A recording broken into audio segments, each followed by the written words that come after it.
LGBTQ வந்து actually அந்த அந்த வேர்டே தெரியாம தான் நெறைய பேர் வந்துட்டு கண்டிப்பா. நம்ப இருந்தோம். பட் இப்ப அட் பிரசன்ட் நம்ம சொசைட்டி எப்படி இருக்கு அப்படின்னா வந்துட்டு, டூ மச்சா அ இருக்கு.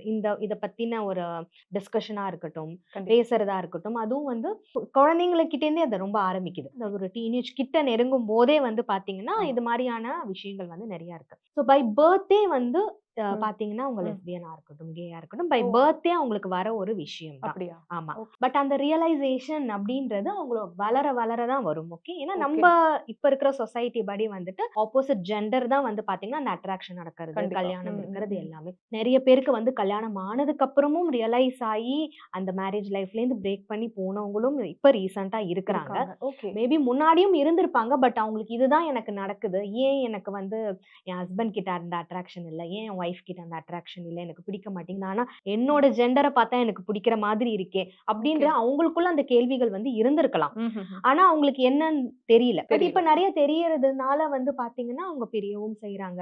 அத அக்செப்ட் ஓகே. பண்ணிக்கிறாங்களா? பண்ணிக்கலையா? அப்டின்றதெல்லாம் வந்து நெக்ஸ்ட் கொஸ்டின். பட் இதெல்லாம் மீறி ரொம்ப ஃப்ரீக்வென்ட்டா இந்த எல்ஜிபிடிக்யூன்ற ஒரு வேர்ட் வந்து பசங்களுக்குள்ள சுத்திட்டு இருக்கிறதுனால, ம், ஒரு ம். சர்டைன் ஏஜ் வரும்போது, ஓகே. அந்த ஒரு ரிலேஷன்ஷிப்க்கு அவங்களுக்கு நேம் வைக்கிறதுக்கு தெரியல. திஸ் தெரியல. Is friend or more than a friend or நம்ப வந்துட்டு லெஸ்பியனா, லெஸ்பியன். கேயான்ற அந்த ஒரு ஓகே. அத வந்து அவங்களுக்கு டிஃபைன் பண்ண தெரியாம, இஃப் ஐ லைக் சம்ஒன் என்னோட வேவ் லென்த்ல இருக்காங்க. ஓகே. எங்களுக்கு ஆர்குமென்ட்ஸ் வரமாட்டேங்குது. ம். எங்களுக்கு டிஸ்பியூட் இல்ல. அப்பன்னா நம்ம 2 பேரும் வந்து நம்ம இந்த ரிலேஷன்ல தான் இருக்கிறோம்னு நெனச்சுக்கிறாங்க. ஏன்னா, ஒரு 5த், 6த் ஸ்டாண்டர்ட் படிக்கிற பிள்ளைங்களே வந்து பாத்தீங்கன்னா, தே ஆர் ம். இன்டோ ரிலேஷன்ஷிப்ன்னு சொல்லி கவுன்சிலிங்க்கு அப்படியா? கூப்ட்டுட்டு வராங்க பேரண்ட்ஸ். ஓ! எனக்கு பிரேக்கப் ஆச்சுன்னுவாங்க. நாங்க ம். பிசிக்கல் கான்டாக்ட் வச்சுக்கிட்டோம். அதாவது ஆஃப்டர் பியூபர்ட்டி எல்லாம் வந்து ஓ பார்த்தீங்கன்னா, மை பிசிக்கல் காட்! கான்டாக்ட் வச்சுக்கிட்டோம். ஓகே. பட் இப்ப நாங்க பிரேக் பண்ணிக்கிட்டோம். அப்படின்லாம் இப்படிலாம் சொல்றாங்கல்ல. ஸோ இந்த ஓகே. பிரேக்கப்ன்ற ஒரு விஷயம் நடக்கக்கூடாது. அப்ப நம்மளுக்கு நடக்கக்கூடாதுன்னா, நம்மள ம். அக்செப்ட் பண்ணிக்கிற ஒருத்தவங்க இருக்கணும். யார் நம்மள அக்செப்ட் பண்ணிப்பா? Maybe that can be a close friend. அப்ப நிஜமாலே நம்ம வந்து அப்படிதானா?